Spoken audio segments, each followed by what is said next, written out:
A businessman on the verge of getting married ended up in a coma after an accident.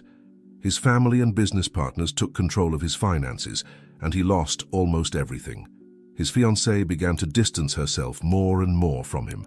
However, upon waking up, he was shocked to see that it was the cleaning lady who had been taking care of him. Before hearing this passionate account, don't forget to subscribe to the channel for more touching stories.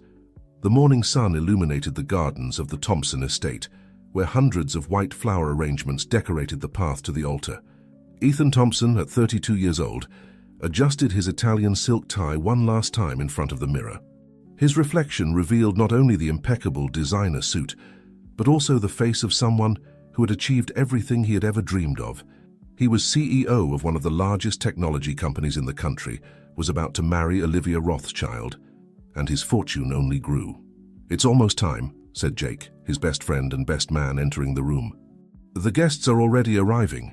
Ethan smiled, but there was something in his eyes that betrayed an uneasiness. Perhaps it was just the natural nervousness of a groom, but an inner voice insisted on questioning whether Olivia was really the right person. In recent months, since he had taken over the presidency of the company, she seemed more interested in appearing in the society columns than in building a life together. "I need to take a walk before the ceremony," said Ethan, grabbing the keys to his red Ferrari. Jake tried to argue that it wasn't a good idea, but he knew his friend well enough to know it was useless to try to stop him. The route along the winding road leading to the mansion had always been his refuge to organize his thoughts. The cool morning breeze came in through the car windows, bringing the scent of the ocean. Ethan slowed down as he approached a curve, when a dog unexpectedly appeared on the road. As he swerved, he lost control of the vehicle. The world spun in slow motion. The impact was violent, and the last thing Ethan saw was the blue sky through the shattered windshield. At St. Luke's Hospital, the routine followed its normal flow. Sarah Miller, 28 years old, pushed her cleaning cart through the corridors of the ICU ward. Her brown hair was tied in a simple bun, and her light blue uniform contrasted with her tanned skin. Unlike many who worked there, she always dedicated a few minutes to talk to the patients, even those who were unconscious. The agitated arrival of a medical team caught her attention. She quickly moved her cart to make way for the stretcher, carrying a young, well-dressed man, apparently the victim of a serious accident. In the hours that followed, the hospital was taken over by reporters and photographers. The patient was Ethan Thompson, the billionaire who should have been getting married at that moment. Sarah observed from afar the coming and going of important people, including an elegant woman who arrived crying dramatically, but didn't stay more than 15 minutes. At night, when the movement died down, Sarah entered the room to clean. She looked at the unconscious man in the bed and felt an inexplicable compassion. As she wiped the bedside table, she began to speak softly. "You know, Mr. Thompson, you chose a pretty important day to end up here. But don't worry, there are a lot of people rooting for your recovery." She had no idea that those simple words would mark the beginning of a story that would change not only Ethan's life, but her own. In the days that would follow, while the world out there speculated about the future of the Thompson empire, inside that hospital room, something much more valuable than any fortune would be born. The night was advancing, and Sarah finished her shift with one last look at the patient. "See you tomorrow, Mr. Thompson. Tomorrow I'll bring a book to read to you. Did you know they say people in comas can hear?" Outside the hospital, the photographers were still on stakeout, eager for any news about the billionaire's health condition. But the true story, the one no one could have predicted, was just beginning to unfold in the silent corridors of that ICU. The days turned into weeks, and room 507 of the ICU became the stage for a parade of contrasting personalities. Olivia Rothschild, the fiancée, always appeared during the hours when there was the most press movement, wearing impeccable clothes and perfect makeup, as if each visit were a photo shoot. "My love, you need to wake up," she would say, fixing her hair, while a photographer from Society and Power magazine captured the moment. "How am I going to organize our wedding without you?" Sarah, who was cleaning the corridor near the room, couldn't help but overhear these theatrical visits. She noticed how Olivia constantly checked her cell phone and barely touched Ethan. As soon as the cameras moved away, she would quickly say goodbye, always with an excuse about unavoidable commitments. During the night shifts, when silence dominated the hospital, Sarah took advantage of her breaks to enter room 507, She always carried a different book, borrowed from the public library near her house.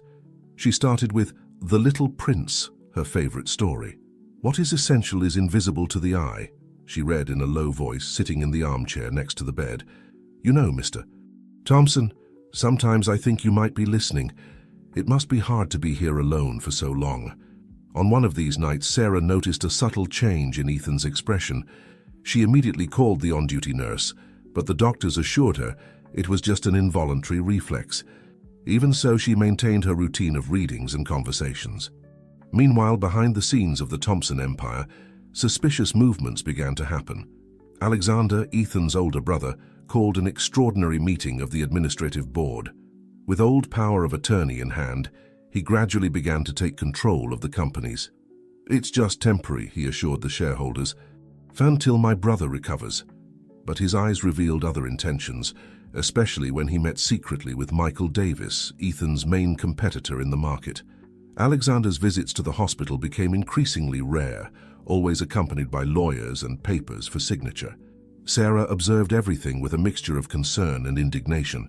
During her nightly conversations with Ethan, she shared her impressions. "You have so many people around you, but sometimes you seem so alone," she commented, while arranging the wilted flowers that Olivia had brought for the photos. "But don't worry, as long as I'm here, you'll have company." One night, while reading Don Quixote, Sarah was surprised by a conversation in the corridor. Olivia was arguing with Alexander in raised tones. "We need to resolve this soon," she was saying. "I can't keep waiting indefinitely. The press is already starting to speculate about the wedding." "Be patient," Alexander replied. "Soon we'll have total control and you'll have your part as we agreed." Sarah felt her heart tighten. Those words revealed much more than just concern for Ethan's health.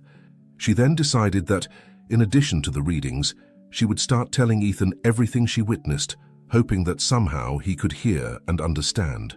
"You need to wake up," she whispered, gently holding his hand.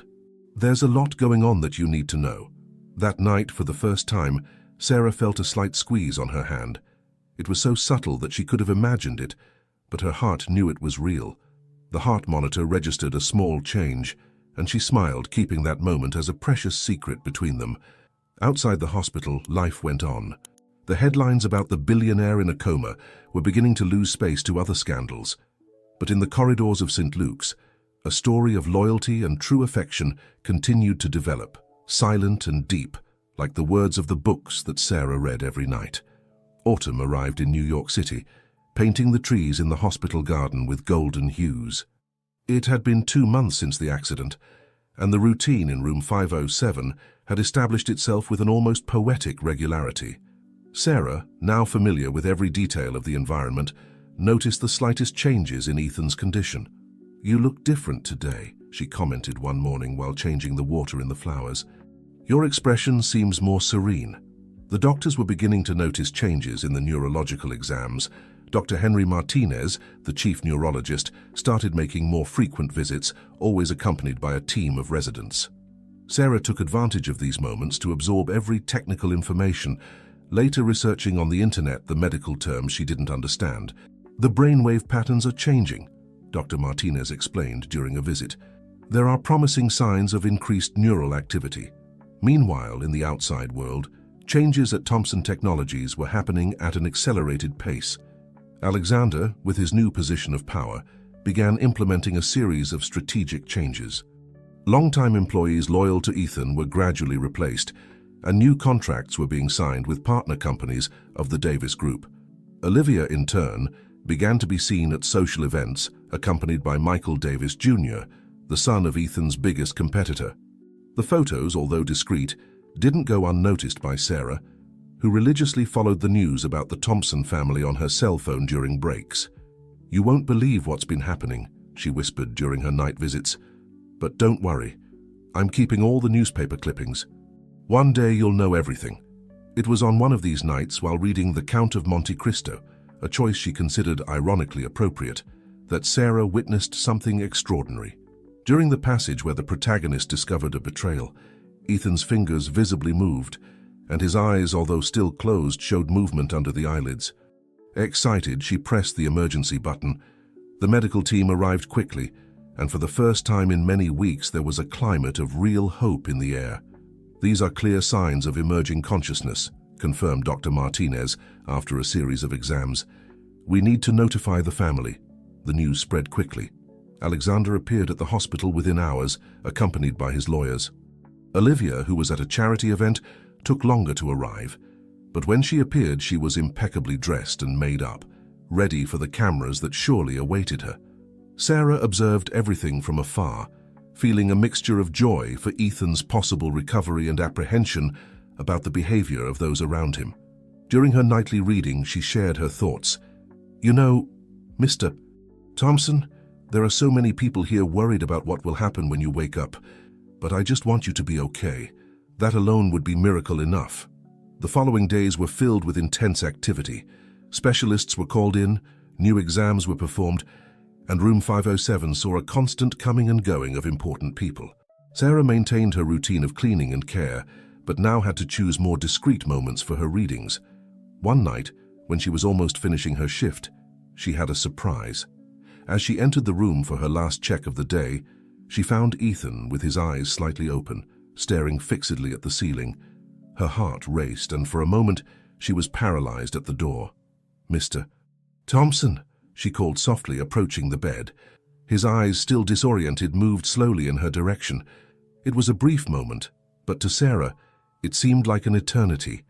That gaze, although confused, had life, and for the first time since the accident, she felt that Ethan was really there, present, beginning his journey back to the world of the conscious. The heart monitor registered a change in his heartbeat, and Sarah quickly called the medical team.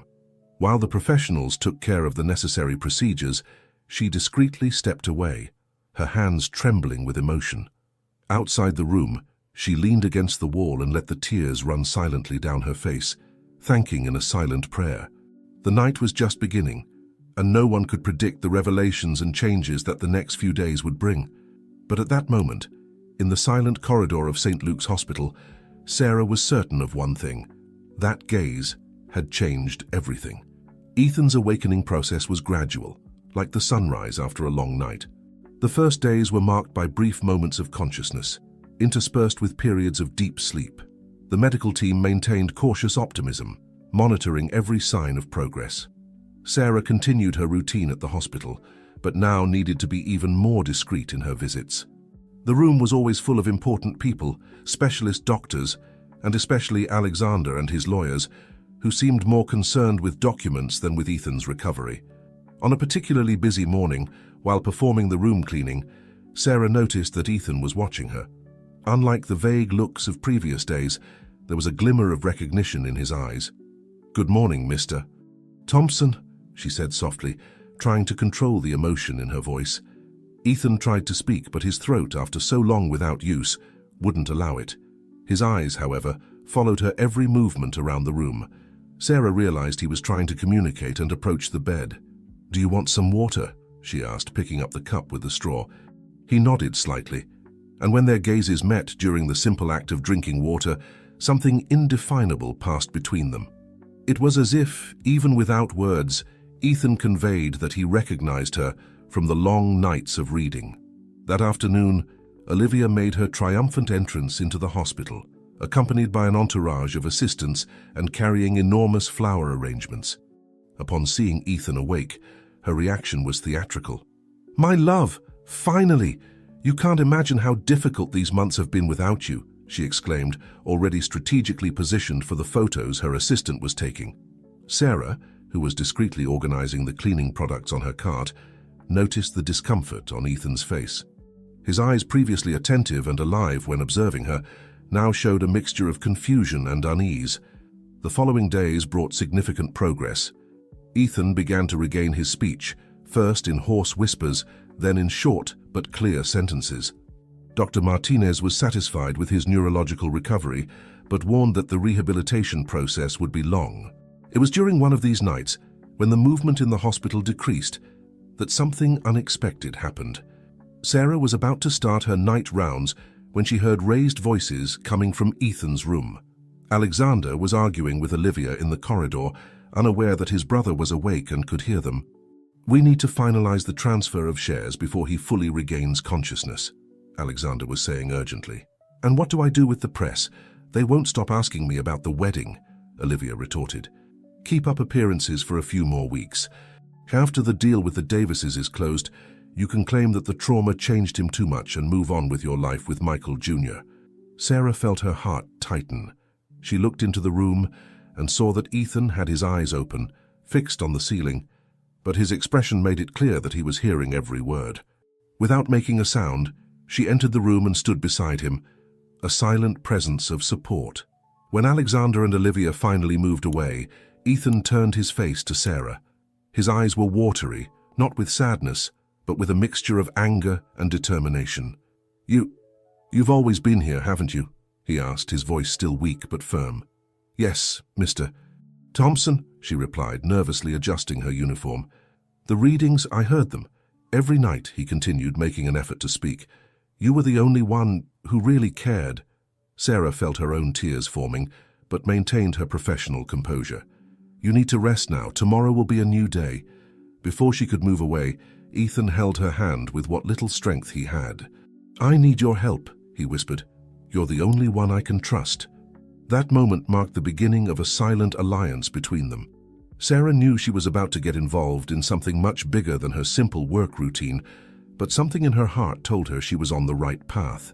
Outside the hospital, the New York night continued its course, oblivious to the drama unfolding in room 507. The stars shone in the sky, silent witnesses to a story that was just beginning to reveal its true colors. The morning arrived with a different energy in room 507. Ethan, now more conscious and alert, began to realize the true extent of what had happened during his coma period. With Sarah's help, who discreetly brought him newspapers and magazines, he was piecing together the puzzle of the last few months.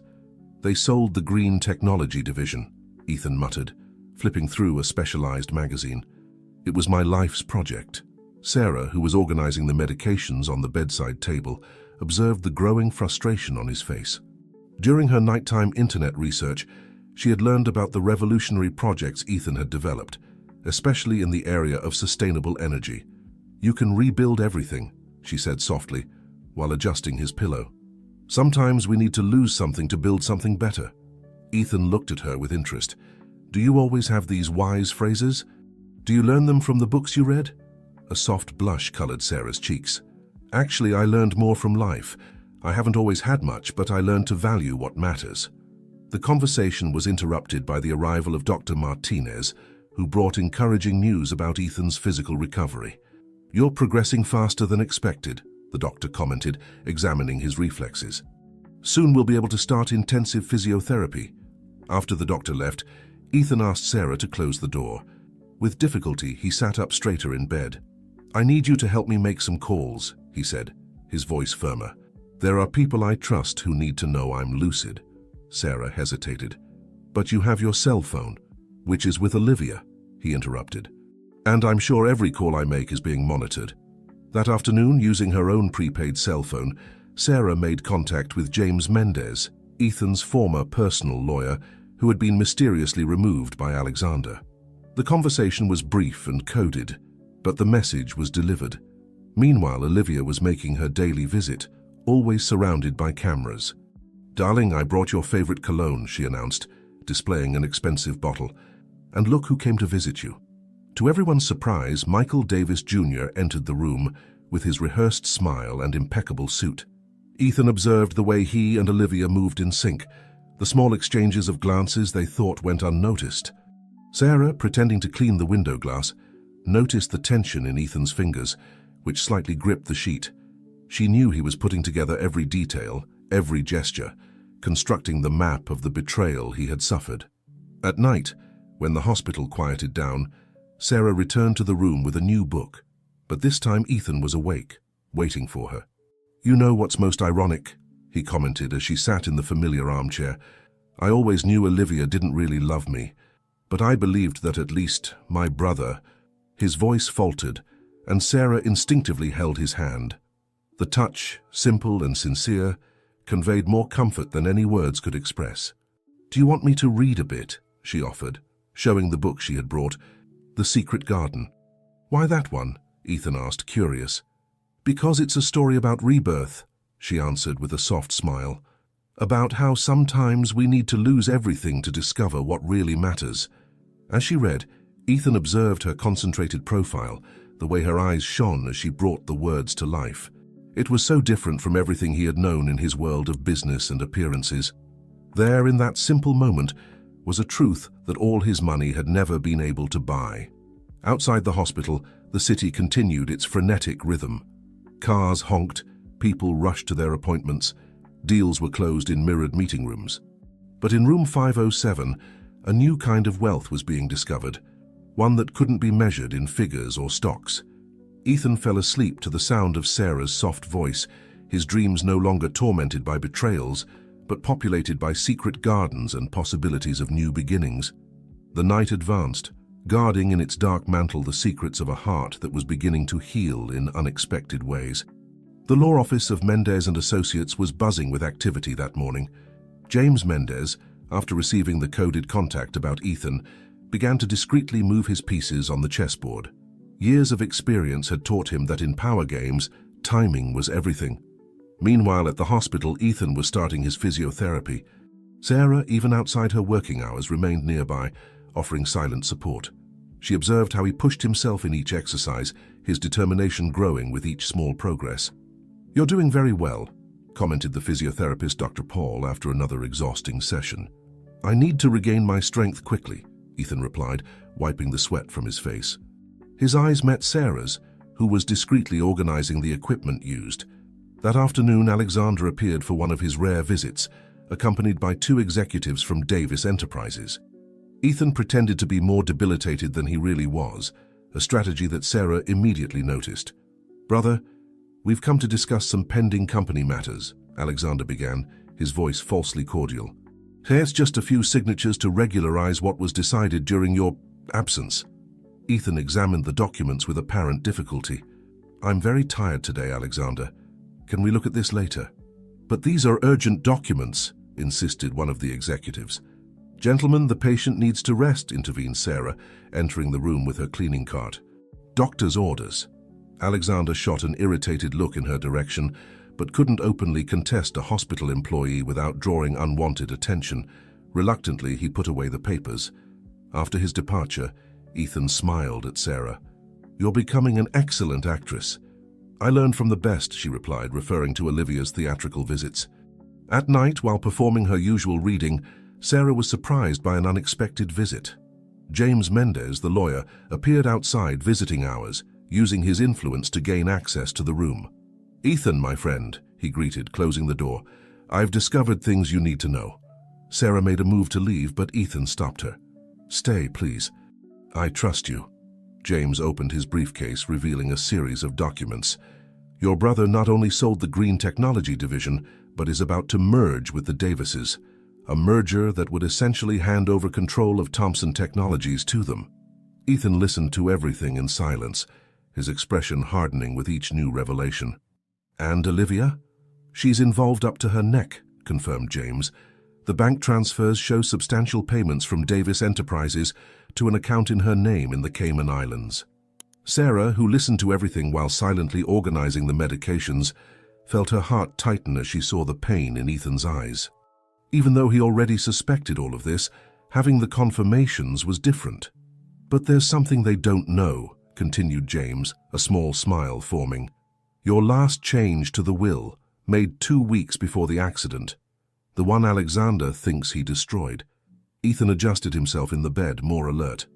"The copy that's with—" "Exactly," confirmed James. "And it gives us enough time to act. But we need to be discreet. They can't know that you're this lucid and informed." After the lawyer's departure, a heavy silence hung in the room.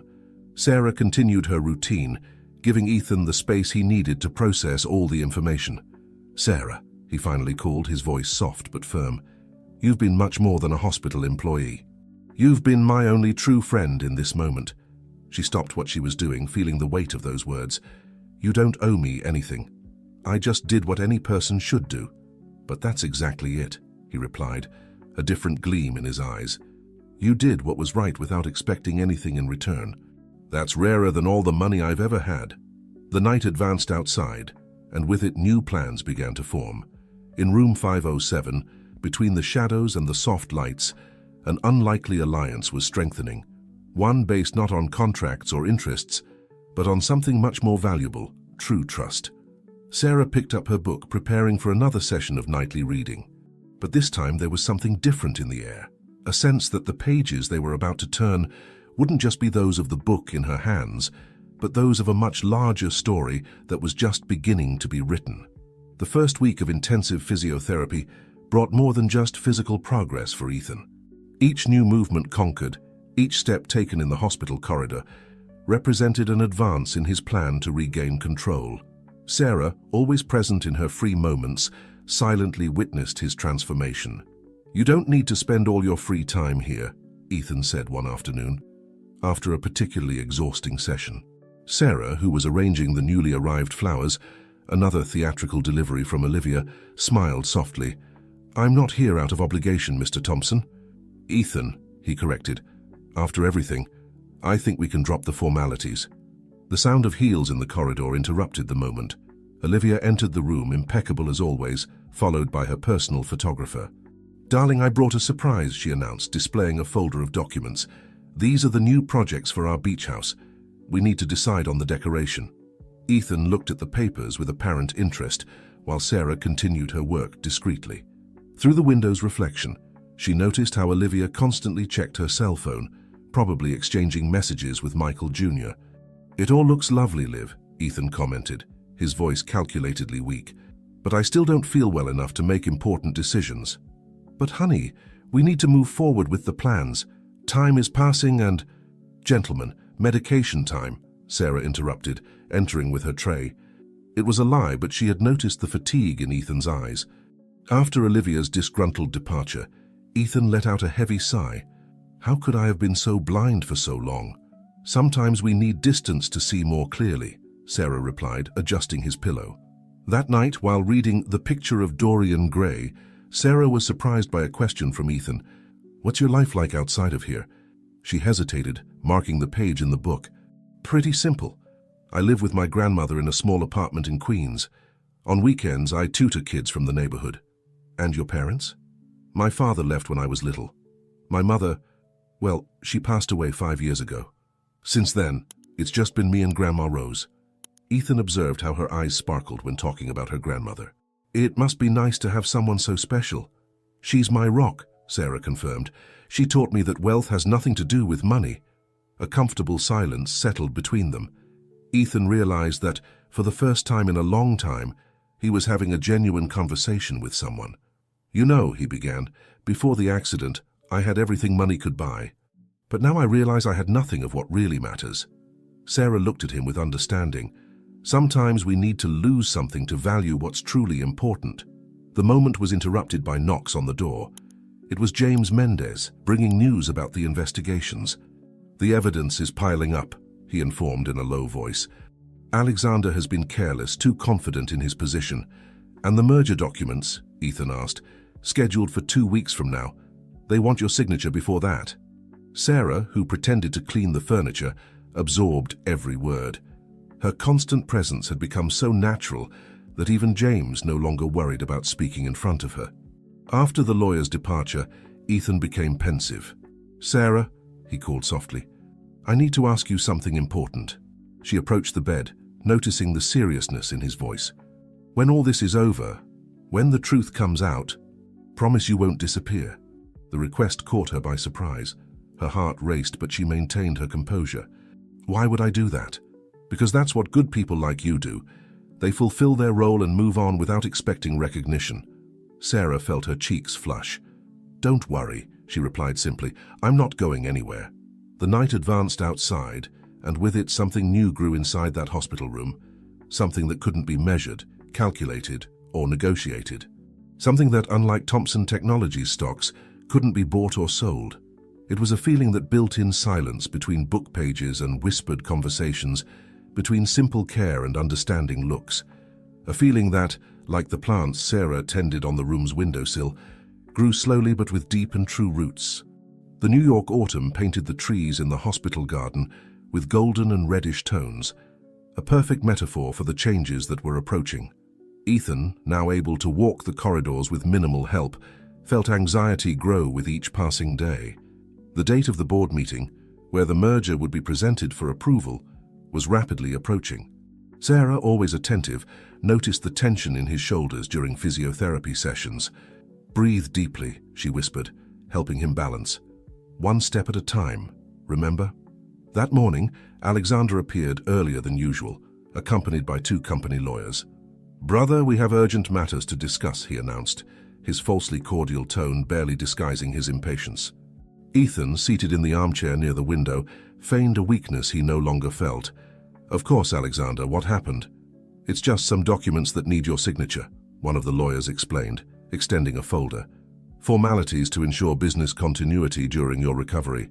Sarah, who was adjusting the bed sheets, exchanged a quick glance with Ethan. They both knew what those papers really meant.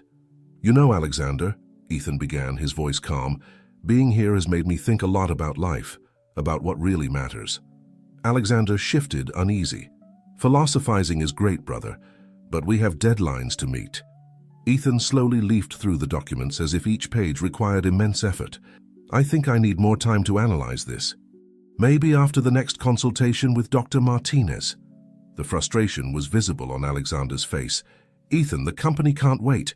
We need to act now." "Gentlemen," Sarah intervened, her voice firm but polite. "The patient needs to rest. Doctor's orders." Alexander shot an irritated look in her direction, but couldn't openly contest her. Reluctantly, he put away the papers. "We'll be back tomorrow," he said, his voice barely containing his anger. "And I hope you'll be more willing." After his departure, Ethan let out a heavy sigh. "They're getting desperate." Sarah approached, offering a glass of water. You're doing the right thing." "Sometimes I wonder," Ethan confessed, his voice low. "All this struggle, is it really worth it?" Sarah sat on the edge of the bed, her eyes meeting his. "Ethan, remember that book I read last week? The Little Prince?" He nodded, curious about where she was going with this. "There's a phrase that says, 'What is essential is invisible to the eye,'" she continued. "It's not just about the company or the money. It's about integrity, about being true to who you really are." Ethan observed her, amazed at the wisdom in her simple words. "How can someone so young be so wise?" She smiled, a soft blush coloring her cheeks. "Maybe I've learned a few things reading to you all these nights." The moment was interrupted by James Mendez's arrival. The lawyer brought important news. "We did it," he announced, closing the door. "The evidence is all gathered. Suspicious transfers, fraudulent contracts, even compromising emails between Alexander and Michael Davis." Ethan straightened in the armchair, his posture visibly changing. "And the board? They've been discreetly contacted. They're ready for an emergency meeting as soon as you give the signal." Sarah observed the transformation in Ethan. The fragile man from moments ago gave way to the astute executive she had only heard about. "Tomorrow," Ethan decided, "when Alexander returns with the documents, we'll deliver the final blow." After James left, a silence charged with expectation took over the room. Sarah, feeling the weight of the moment, began to withdraw. "Sarah," Ethan called, his voice soft, "thank you for everything." She stopped at the door, turning to him. "You don't need to thank me. I just did what was right," he completed, a genuine smile on his lips. "And that, as you taught me, is the most valuable thing of all." That night, as the city outside prepared to sleep in room 507 of St. Luke's Hospital, 2 hearts beat in sync, anticipating the dawn that would bring not just a new day, but the beginning of a new journey. A journey that both felt would take them down paths neither could have imagined when their lives first crossed in that same room, weeks ago. The dawn brought with it a palpable energy to room 507. Ethan, dressed in a suit that James Mendez had discreetly brought, adjusted his tie in front of the mirror. His movements, still a bit hesitant due to weeks of inactivity, carried a renewed determination. Sarah entered silently, carrying a tray with breakfast. Their eyes met through the reflection, and for a moment, words were unnecessary. "Are you ready?" she finally asked, placing the tray on the table. Ethan turned, a confident smile on his lips. More than ever. The plan was simple but risky. Alexander would arrive soon with the merger documents, expecting to find a weakened and submissive brother. Instead, he would face not only Ethan, but the entire board of Thompson Technologies, secretly summoned for an emergency meeting at the hospital itself. At 9 o'clock sharp, Alexander's familiar footsteps echoed down the corridor. Sarah, pretending to perform her routine tasks, felt her heart race. "Good morning, brother," Alexander announced, entering the room with his usual confidence. "I hope today you're more cooperative." Ethan, seated in the armchair near the window, maintained his neutral expression. "Of course, Alexander. After all, it's the future of the company that's at stake, isn't it?" Alexander's smile faltered for an instant, but he quickly composed himself. "Exactly. So if you could sign these documents." At that moment, the door opened again. James Mendes entered, followed by the members of the administrative board of Thompson Technologies. The shock was visible on Alexander's face. What does this mean?" he stammered, looking around confused. Ethan stood up, his posture erect and confident. "It means, my dear brother, that the game is over." In the minutes that followed, an avalanche of revelations flooded the room. James presented the meticulously collected evidence, compromising emails, suspicious bank transfers, fraudulent contracts. Each new piece of evidence was like a nail in the coffin of Alexander's ambitions. "This is absurd," he tried to argue, his voice trembling. "Everything I did was for the good of the company."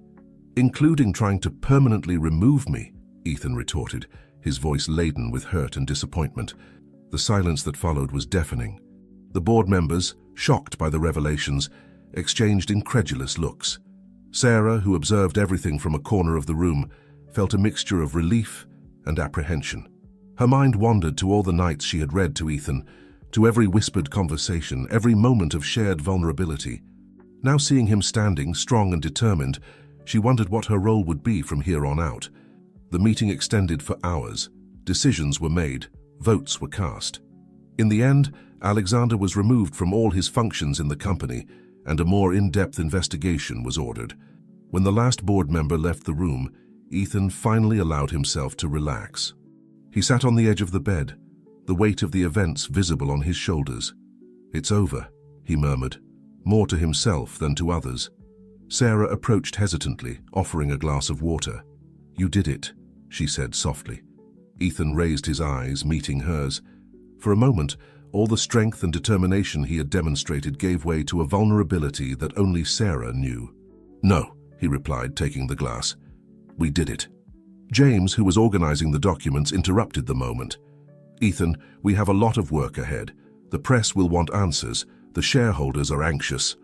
Ethan raised his hand, silencing his friend. "Tomorrow, James. Today. I just want to breathe."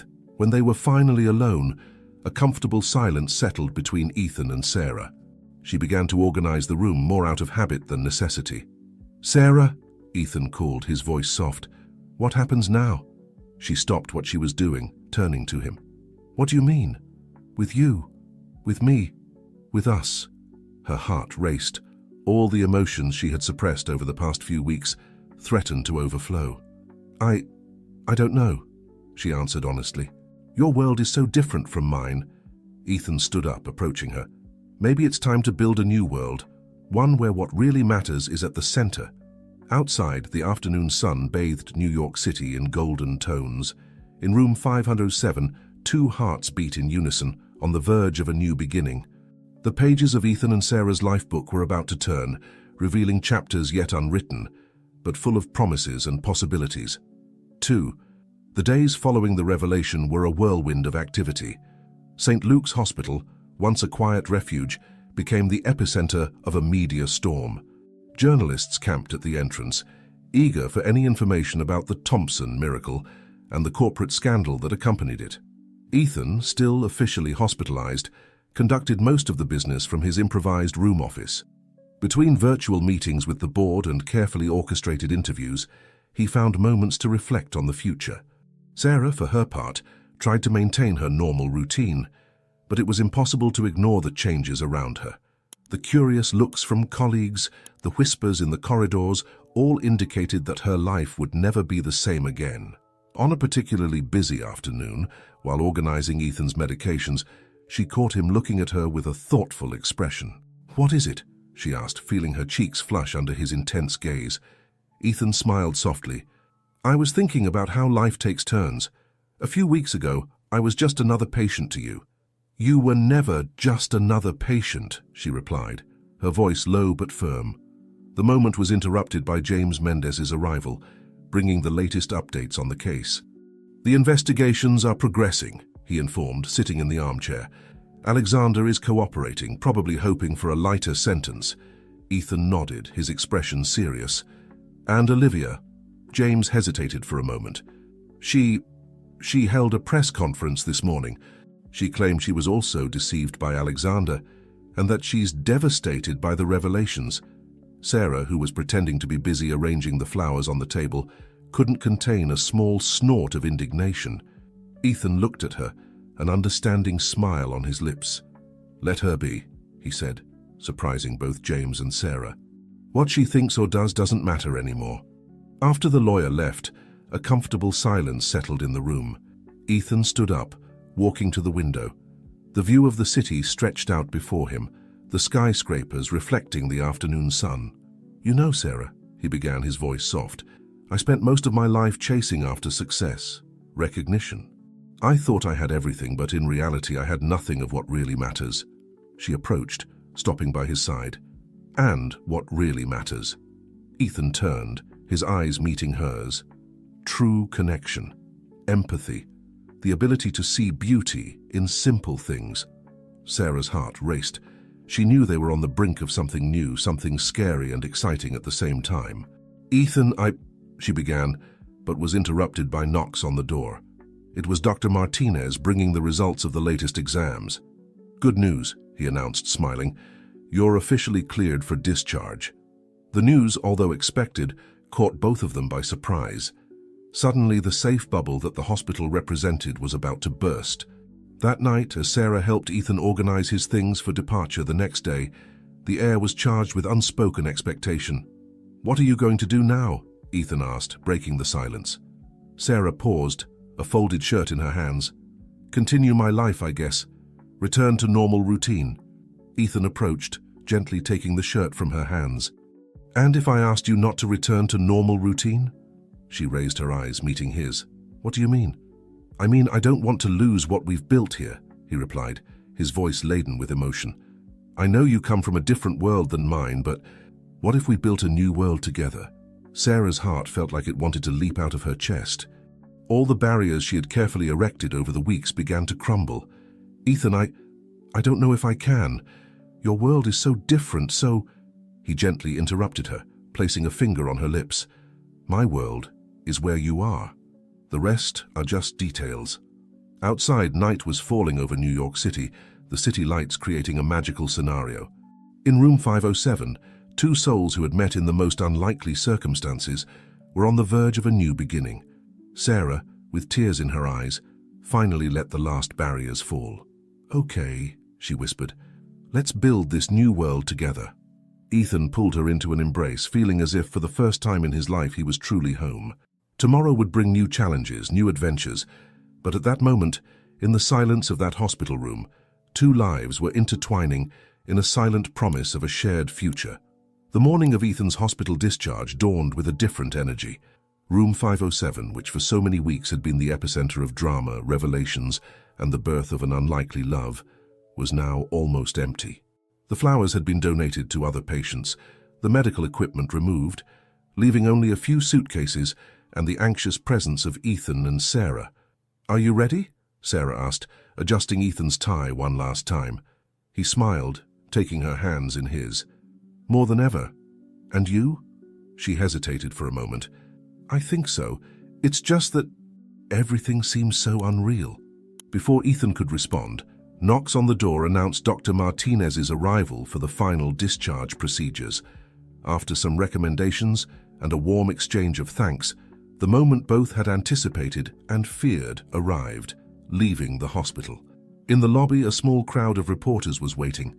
James Mendez, always efficient, had already prepared a discreet escape route through the back, but Ethan, surprising everyone, decided to face the press. They deserve some answers, he said, gently squeezing Sarah's hand, and I have nothing more to hide. In front of the cameras and microphones, Ethan spoke with an honesty that surprised even the most cynical journalists. He thanked the medical team, talked about plans to restructure the company, and to the astonishment of many, introduced Sarah not just as someone who helped in his recovery, but as a fundamental part of his future. Sometimes, we need to lose everything to find what really matters, he said, looking directly at Sarah. And I found much more than I expected in this hospital. Leaving the reporters stunned by his statements, Ethan and Sarah entered the waiting car, finally leaving St. Luke's behind. The journey to Ethan's apartment in the Upper East Side was silent, each lost in their own thoughts. For Sarah, it was like entering a completely new world. The luxurious building, the attentive doorman, the mirrored elevator, everything screamed a reality very distant from hers. As they entered the apartment, the magnitude of the change in their lives became even more evident. The spacious and elegantly decorated space contrasted strongly with the small apartment Sarah shared with her grandmother. "Wow," was all she managed to say, looking around in awe. Ethan observed her with a mixture of anxiety and tenderness. "It's a lot, isn't it? We can move to a smaller place if you prefer. Actually, I've been thinking—" He was interrupted by the ring of his cell phone. It was James with urgent updates about the company. Ethan hesitated, looking from Sarah to the phone. "Answer it," she said softly. "I know you have a lot of work ahead." While Ethan talked in the office, Sarah wandered around the apartment, feeling out of place among the expensive furniture and artwork on the walls. She stopped in front of a photo of Ethan with his parents taken years ago. They looked happy, carefree, so different from the man she had met in the hospital. "It was my 18th birthday," said Ethan, surprising her. He had finished the call and was now by her side, looking at the photo with a mixture of nostalgia and sadness. "You all look so happy," Sarah commented. Ethan sighed. "We were, in a way, but we were also blind to many important things." Turning to her, he took her hands. "Sarah, I know all of this is a lot to process. If you want to go back to your home, to your grandmother, I would understand." She looked at him, feeling the weight of the decision she needed to make. Part of her wanted to run back to the comfort of the familiar, to her simple but safe life. But another part, a part that grew with each moment, knew she couldn't abandon what they had built. "No," she finally said, her voice firm. "I'm here because I want to be, because I chose to be. It will be difficult, it will be strange, but I want to try." The relief on Ethan's face was palpable. He pulled her into a tight embrace, as if afraid she might disappear at any moment. "We'll make this work," he murmured into her hair. Step by step, day by day. That night, as the city outside continued its frantic rhythm, Ethan and Sarah sat on the apartment's balcony, observing the lights of New York. The future was uncertain, full of challenges they could hardly imagine. But there, at that moment, with hands intertwined and hearts beating in sync, they knew they had found something rare and precious. "Where do we go from here?" Sarah asked, her voice soft in the night. Ethan smiled, gently squeezing her hand. "I'm not entirely sure, but I know that as long as we're together, we'll find our way."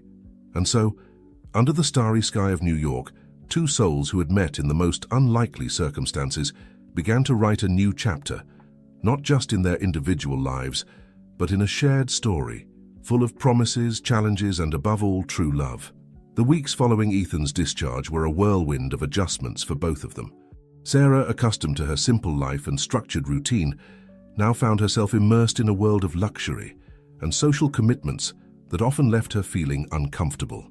One morning, as Ethan prepared for his first in-person meeting at the office since the accident, Sarah surprised him with a question. "Ethan, what exactly am I to you now?" He stopped adjusting his tie, turning to face her. "What do you mean?" "Well, I'm not the hospital employee anymore, obviously, but I'm also not— well, I don't know what I am," she explained, her voice betraying a mixture of confusion and insecurity. Ethan approached, holding her hands. "You're the most important person in my life, Sarah. My partner, my confidant, my love." His words warmed her heart, but didn't completely dispel her concerns. "It's just that I feel so out of place here, like I don't belong in this world." "Then let's build our own world," Ethan replied, his voice full of determination. "One that combines the best of our two universes." That afternoon, while Ethan was at the office, Sarah decided to make a surprise visit to her grandmother, Rose. The small apartment in Queens, with its familiar smell of freshly brewed coffee and plants on the balcony, was a stark contrast to the luxurious penthouse in the Upper East Side. "My dear," exclaimed Grandma Rose, hugging her granddaughter, "I was starting to think you'd forgotten about your old grandmother." Sarah felt a pang of guilt. "I'm sorry, Grandma. The last few weeks have been intense." Seated in the small living room with steaming cups of coffee, grandmother and granddaughter talked for hours. Sarah poured out her insecurities, her fears, but also the depth of the feelings she harbored for Ethan. "My dear," said Grandma Rose, holding her granddaughter's hands, "true love doesn't look at bank accounts or addresses. If this young man makes you happy and respects you, that's what matters." Her grandmother's wise words brought new courage to Sarah. When she returned to Ethan's apartment that night, she felt lighter, more confident.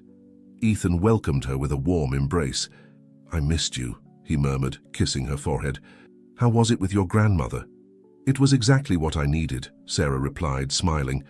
"Ethan, I've been thinking, how about we have a dinner here, invite my grandmother, maybe some of your closest friends?" The suggestion caught Ethan by surprise, but his face lit up with the idea. "That would be perfect. We can do something informal, relaxed." In the days that followed, the two dedicated themselves to the dinner preparations. Sarah insisted on cooking herself, refusing Ethan's offer to hire a chef. "I want it to be personal, to have our touch," she explained. On the night of the dinner, the apartment was transformed. Lit candles, soft background music, and the delicious aroma of home-cooked food filled the environment. Grandma Rose was the first to arrive, followed by James Mendez and his wife, and two close friends of Ethan's from his college days. At first, the contrast between the guests was evident. Grandma Rose, with her simple dress and unpretentious manner, seemed out of place among the more sophisticated guests, but as the night progressed, the barriers began to dissolve. Ethan watched in wonder as Sarah navigated between the different groups, her smile lighting up the room. She told funny stories from her childhood, asked insightful questions about business, and even managed to make the always serious James burst into laughter with her witty observations. At one point in the evening, Ethan pulled her into a quieter corner. "You're amazing," he said, his voice full of admiration. "I knew you could do it." Sarah smiled, a soft blush coloring her cheeks. "I think I'm finally finding my place in this new world." When the last guest left, late into the night, Ethan and Sarah sat on the balcony, as they had done so many times since leaving the hospital. The city sparkled below, alive and pulsing. "You know," Ethan began, his voice soft in the night, "I spent years thinking success was having the most expensive car, the most luxurious apartment, closing the biggest deals. But today, seeing you with my friends, with your grandmother, I realized that true success is this. It's having someone to share life with. It's creating moments like this." Sarah snuggled up to him, feeling, for the first time since they left the hospital, truly at home.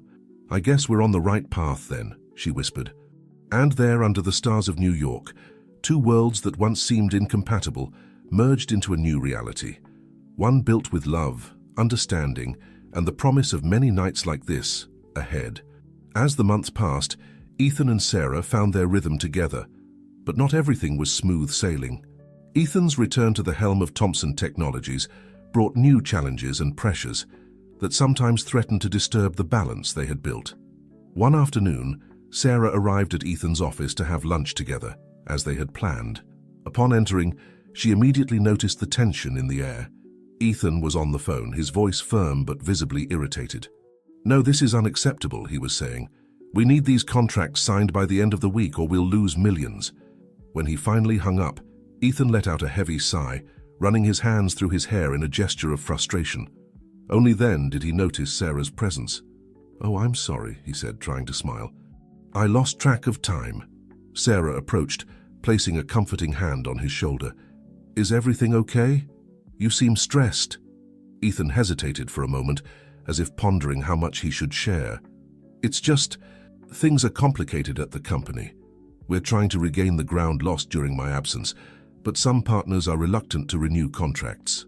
"I understand," Sarah said softly. "Do you want to cancel lunch? I can order something for you to eat right here." No, Ethan replied quickly, standing up. "I need this time with you. It helps me keep perspective." During lunch at a nearby restaurant, Sarah noticed how Ethan constantly checked his phone, his mind clearly divided between the conversation with her and the company's problems. "Ethan," she called gently, placing her hand over his, "are you really present here with me?" The question caught him off guard. He looked at her, a mixture of guilt and realization in his eyes. "I'm sorry, You're right. I'm not being fair to you." "It's not about being fair to me," Sarah replied. "It's about finding balance. I know the company is important, but you also need to take care of yourself and us." That conversation served as a turning point. In the weeks that followed, Ethan made a conscious effort to establish clearer boundaries between work and personal life. He began to reserve evenings and weekends exclusively for Sarah and for activities they enjoyed doing together. One Saturday, Ethan surprised Sarah with an unusual idea. "How about we visit the hospital?" he suggested during breakfast. Sarah looked at him intrigued. "St. Luke's? Why?" "Well, that's where it all began, isn't it?" he replied with a smile. "Besides, I have a proposal to make to the administration." When they arrived at the hospital, they were greeted with warm smiles from the staff who had cared for Ethan. Dr. Martinez hugged them, genuinely happy to see them. "So, to what do we owe the honor of this visit?" the doctor asked after the initial greetings. Ethan smiled, exchanging a knowing look with Sarah. "Well, doctor, I've been thinking about how to give back to this hospital for everything it did for me, and not just in medical terms." In the minutes that followed, Ethan presented his proposal, a substantial donation to improve the recovery ward, including the creation of a reading program for coma patients, inspired by the nights Sarah had spent reading to him. "It's a wonderful idea," exclaimed Dr. Martinez, visibly moved. "This will make a huge difference for our patients." While Ethan discussed the details with the administration, Sarah wandered through the familiar corridors, remembering the moments she had spent there. She stopped in front of room 507, now occupied by another patient. "Thoughtful?" Ethan asked, approaching from behind and hugging her. "Just remembering how it all began," she replied, leaning back against him. "It seems like a lifetime ago." "And look where we are now," Ethan said, softly kissing her neck. "Who would have thought those reading nights would bring us here?" As they left the hospital, both felt a sense of closing one cycle and, at the same time, the beginning of something new. The donation was not just a gesture of gratitude, but a symbol of their growth as a couple. That night, sitting on the balcony of their apartment, Ethan took Sarah's hands in his. "Thank you," he said simply. "For what?" she asked, curious. "For teaching me to be a better person, for showing me that there's more to life than contracts and profits, for being my partner on this journey." Sarah felt tears forming in her eyes. "And thank you for giving me the courage to step out of my comfort zone, for showing me that I can be more than I imagined." Under the starry New York sky, the two sealed that moment with a tender kiss, full of promises for the future. The city continued its frantic rhythm below, but there, in that small space they had created together, time seemed to pause, allowing them to savor every second of their unlikely but deeply true love story. Autumn in New York brought with it not only the changing leaves, but also significant changes for Ethan and Sarah. With the Clean Energy Project finally launched and gaining international recognition, Ethan's constant travels began to decrease. On the other hand, Sarah was flourishing in her literature studies, discovering a passion that went beyond the pages of books. One night, while dining at home after a long day, Ethan surprised Sarah with an unexpected proposal. "What do you think about uniting our worlds in a more concrete way?" he asked, a gleam of excitement in his eyes. Sarah looked at him, intrigued. "What do you mean?" Ethan smiled, taking her hands across the table.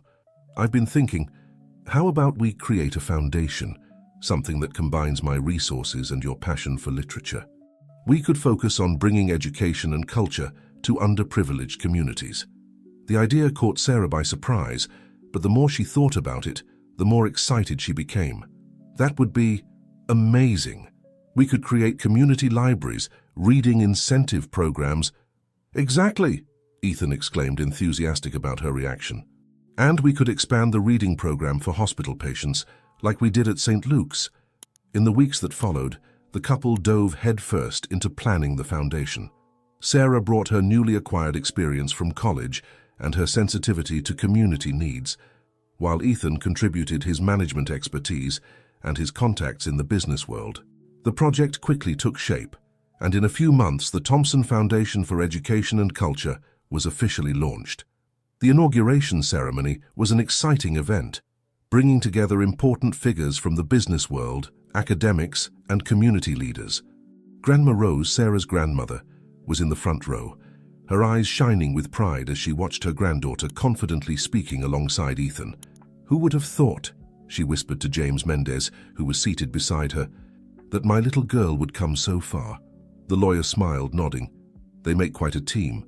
Ethan has never been so centered and focused on making a difference." As the foundation grew, Sarah found herself dividing her time between studies, volunteer work, and project management. Ethan, in turn, found a new purpose beyond business, often visiting schools and libraries supported by the foundation.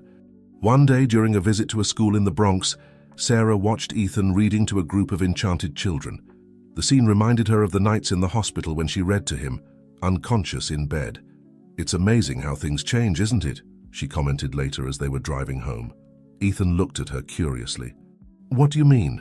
"Well, I started by reading to you when you were in a coma, and now here we are, bringing reading to so many people." Ethan smiled, taking her hand as he drove. "You planted a seed in those days at the hospital. We're just reaping the fruits now." Life wasn't perfect, of course. There were difficult days, discussions about balancing work and personal life, moments of doubt. But with each challenge overcome, the bond between them strengthened. One night, almost a year after the foundation's launch, Ethan surprised Sarah with a special outing. He took her to Central Park, one of their favorite places in the city. Walking hand in hand under the illuminated trees, Ethan suddenly stopped, turning to her. "Sarah," he began, his voice trembling slightly with emotion, "you've changed my life in ways I could never have imagined. You showed me the true meaning of love, companionship, and purpose." Before she could respond, Ethan got down on one knee, pulling a small box from his pocket. "I can't imagine my life without you. Will you marry me?" Tears welled up in Sarah's eyes as a smile illuminated her face. "Yes," she exclaimed, pulling Ethan into a tight embrace. "1,000 times yes." As Ethan slid the ring onto her finger, Sarah thought about the entire journey that had brought them here. From the hospital room to the foundation's projects, from moments of doubt to those of pure joy. Each step, each challenge, had led them to this perfect moment. Embraced under the stars of New York, Ethan and Sarah sealed their commitment with a passionate kiss. The future opened up before them, full of promises and possibilities. Together, they had built not just true love, but a legacy that would continue to touch lives far beyond their own. The city pulsed around them, a silent witness to a love story that had begun in the most unlikely circumstances and was now preparing for its next exciting chapter. The big day finally arrived. The New York Botanical Garden, chosen as the setting for Ethan and Sarah's wedding, was magically decorated. White and gold flowers adorned the path to the altar, and the soft scent of orchids hung in the air. Sarah, in her simple but elegant dress, waited anxiously backstage, her heart racing. Grandma Rose, with tears in her eyes, adjusted her granddaughter's veil. "My dear," said the grandmother, holding Sarah's hands, "you're radiant. Your parents would be so proud." Sarah hugged her grandmother, feeling a wave of emotion. "Thank you, Grandma, for everything." On the other side of the garden, Ethan nervously adjusted his tie, while James Mendez, his best man, gave him some final words of encouragement. "Are you ready for this?" asked James, smiling. Ethan took a deep breath, a serene smile forming on his lips. "More than ever." Soft music began to play, signaling the start of the ceremony. The guests turned expectantly to the central aisle, and then Sarah appeared, radiant, walking arm in arm with her grandmother. Ethan felt his heart stop for a moment when he saw her. All the moments that had brought them here, the accident, the nights in the hospital, the challenges, the joys, flashed through his mind in an instant, and he knew, with more certainty than ever, that this was the beginning of something extraordinary. When Sarah reached the altar, Ethan took her hands, his eyes shining with love and admiration. "You're beautiful," he whispered. The ceremony was touching and intimate. The vows, written by themselves, moved all present. Sarah spoke about how Ethan taught her to dream bigger, to believe in herself. Ethan, in turn, thanked Sarah for showing him the true meaning of love and purpose. "You saved me," he said, his voice choked with emotion. Not just in that hospital, but every day since then. When the officiant declared them husband and wife, the joy was palpable. The kiss that sealed their union was met with applause and tears of happiness from the guests. The reception that followed was a celebration of love and new life. Friends, family, and even some beneficiaries of the Thompson Foundation gathered to celebrate. Between dances and toasts, Ethan and Sarah had a moment of quietude. "So, Mrs. Thompson," Ethan joked, pulling her close, "how do you feel?" Sarah smiled, leaning against him. "Like I'm living a dream I never want to wake up from." As the night progressed, the newlyweds prepared to leave for their honeymoon. Before they left, however, Ethan made a surprise announcement.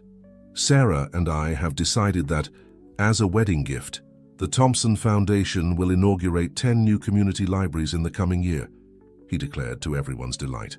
As they said goodbye to the guests, Sarah noticed something curious. On the gift table there was a book wrapped in gold paper. Intrigued, she opened it, discovering it to be a rare edition of The Little Prince, the first book she had read to Ethan in the hospital. Inside there was a dedication. "To Sarah and Ethan, may your journey together be as magical and transformative as that of the Little Prince. May you always remember that what is essential is invisible to the eye." With love, the St. Luke's Hospital team moved. Sarah showed the book to Ethan. Both smiled, remembering where it all began. Later, as the car took them to the airport for their honeymoon, Ethan and Sarah looked out the window, watching the lights of New York shine in the night. "Where do we go from here?" Sarah asked, intertwining her fingers with his. Ethan smiled, gently kissing her hand. "To our next great adventure. Together." And so, under the starry sky of New York, a new story began. A story of love, overcoming, and purpose. Ethan and Sarah had proven that sometimes the most unlikely encounters can lead to the most beautiful destinies. As the car drove down the avenue, taking them to their shared future, both knew that no matter what lay ahead, they would face it together, because they had found in each other not just true love, but a partner for life. 10 years had passed since Ethan and Sarah's wedding. The autumn sun bathed the garden of the Thompson home, where a lively birthday party was in full swing.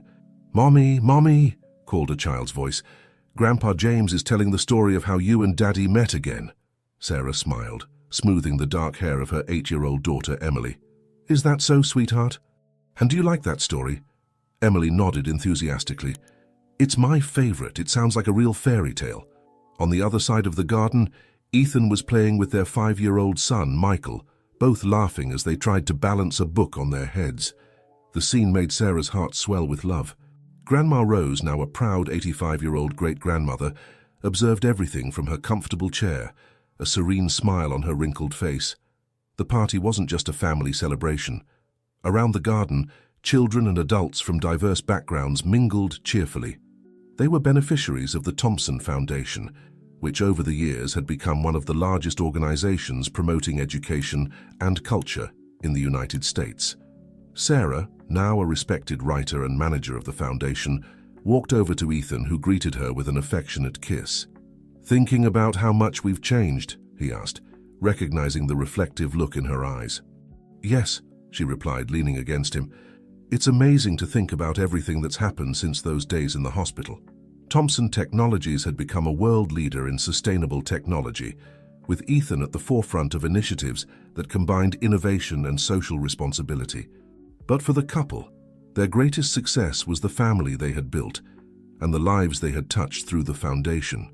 "You know," said Ethan, watching the children play, "sometimes I wonder what would have happened if I hadn't had that accident." Sarah smiled, intertwining her fingers with his. "I believe that somehow we would have found each other. Our paths were destined to cross." At that moment, Emily ran up to them holding a book. "Mommy, Daddy, can you read to us, please?" Ethan picked up his daughter, laughing. "Of course, Princess. How about we gather everyone for a reading session?" Soon, children and adults settled in a large circle on the lawn. Sarah opened the book, a special edition of The Little Prince, and began to read, her soft voice filling the afternoon air. Ethan, seated beside her with Michael on his lap, closed his eyes for a moment, letting himself be carried away by his wife's voice. It was like being back in that hospital room years ago, when her words brought him back to life. The family story was known to all. The billionaire in a coma, the dedicated hospital employee, the love that blossomed against all odds.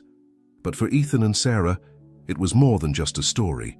It was the beginning of a journey that led them to discover the true meaning of wealth and purpose. As the sun began to set, painting the sky with hues of orange and pink, Sarah's voice floated through the garden. "It is the time you have wasted for your rose that makes your rose so important," said the little prince.